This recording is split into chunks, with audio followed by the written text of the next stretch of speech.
By that, be that as it may, there are three reasons why Aleister Crowley has been linked to the Golden Dawn and why some people believe that the Golden Dawn is linked with Crowley. First, Crowley joined the Golden Dawn in 1898 at the age of 23. He went through all the outer order grades, but he was refused entrance to the inner order, the RODC, in London. He was subsequently initiated as an Adeptus Minor by MacGregor Mathers in Paris in 1900, so he certainly was a member. But then we must recall that neither Adolf Hitler or Al Capone were ever excommunicated from the Roman Catholic Church, whereas Crowley was certainly declared persona non grata of the Golden Dawn, not only by William Butler Yeats in London, but later by his mentor Mathers in Paris. About Crowley's association with the Golden Dawn, Alec Howe himself states that his prominence was brief and his influence minimal. Secondly, Crowley appropriated and published Golden Dawn papers in his periodical The Equinox and subsequently used GD materials in his own order, the Argentum Astrum. It is true, this is true, that MacGregor Mathers took him to court on this case, and Crowley also revised GD materials that he lifted to conform with the tenets of his 1904 Revelatory Book of the Law. Now, third, the psychedelic and sexual liberation era of the middle 1960s and early 1970s brought about a revival of Crowley's works and a spate of books about him.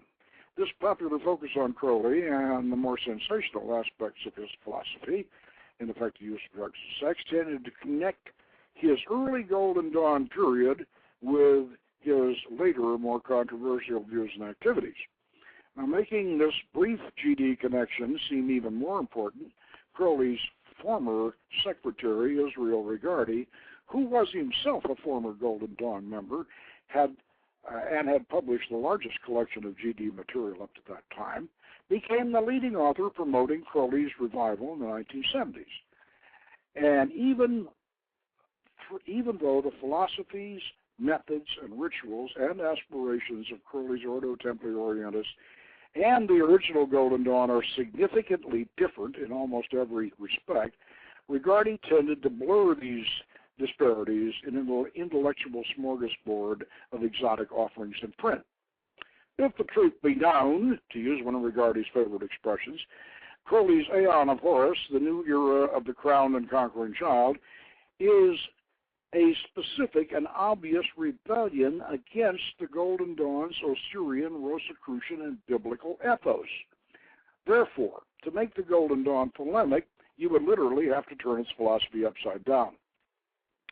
There is no appeal to sexual liberation, social radicalism, or ecstatic shamanism in any Golden Dawn ritual. In fact, the exact opposite is true.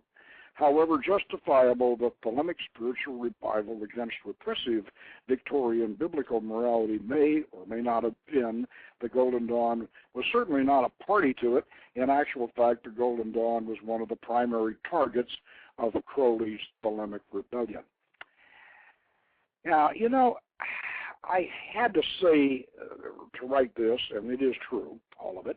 I had to write it because this paper was presented to a Masonic audience, and they were at the time really going after Crowley and everybody, and the Golden Dawn too. So consequently, I had to set them straight on this. I'm not that mad at the OTO, and I'm not that mad at Crowley, but we have to point out that it really is a different philosophy. I know somebody tried to start a Thelemic Golden Dawn, but no, you really, it really wouldn't work philosophically because they really are totally different. Anyway, the Cypher Manuscript of the Golden Dawn is a fascinating excursion into the background of the Golden Dawn. You might want to say, in a way, that if you really want to understand the Golden Dawn and understand the core of its teaching, the core of its teaching it comes from the Cypher Manuscript.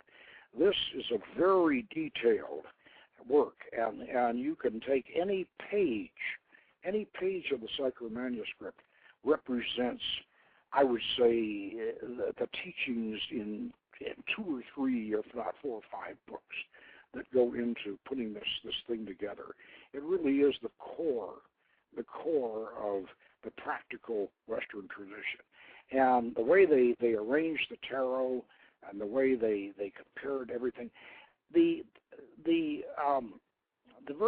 very alphabet, the Hebrew alphabet, 22 letters, and the way they're applied to the signs of the zodiac, the planets, and the elements. This in itself is a treasure. And don't think for 1 minute that all the Sefer Yetzirah, all Sefer Yetzirahs make these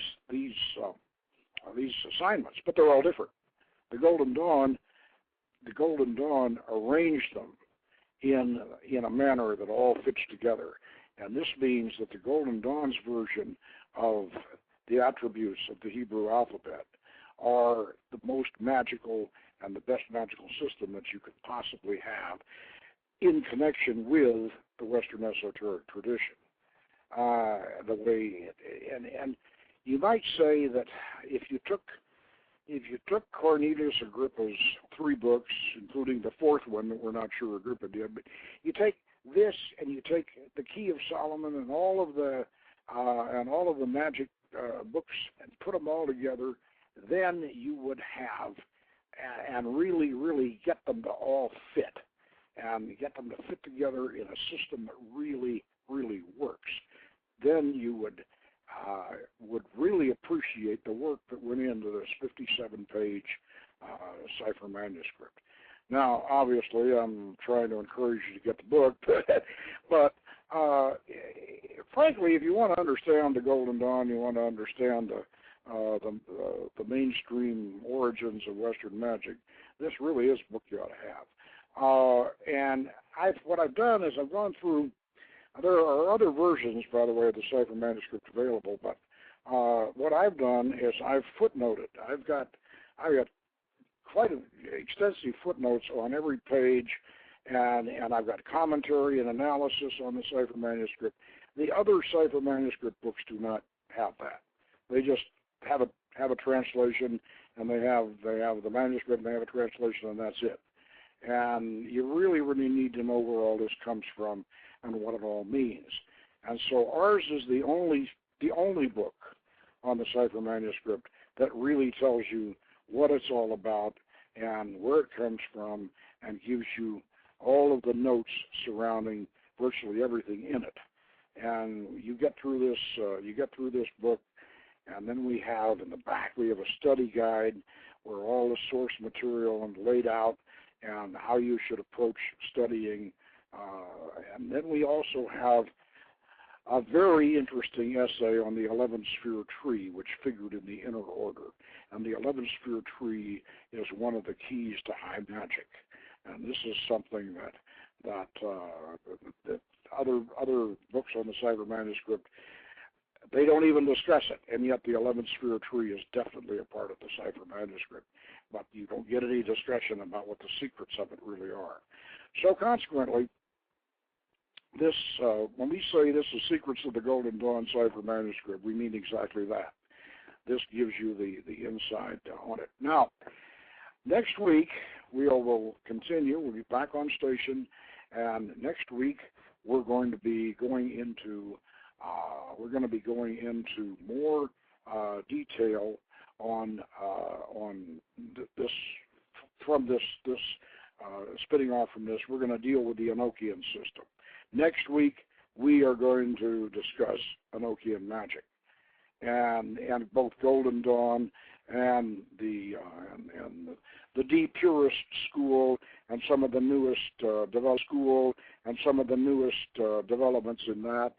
And so, if you be sure and tune in, and we will get into one of the fascinating subjects, the origin and the practice of Enochian magic. So until then, good magic, and we'll see you next week.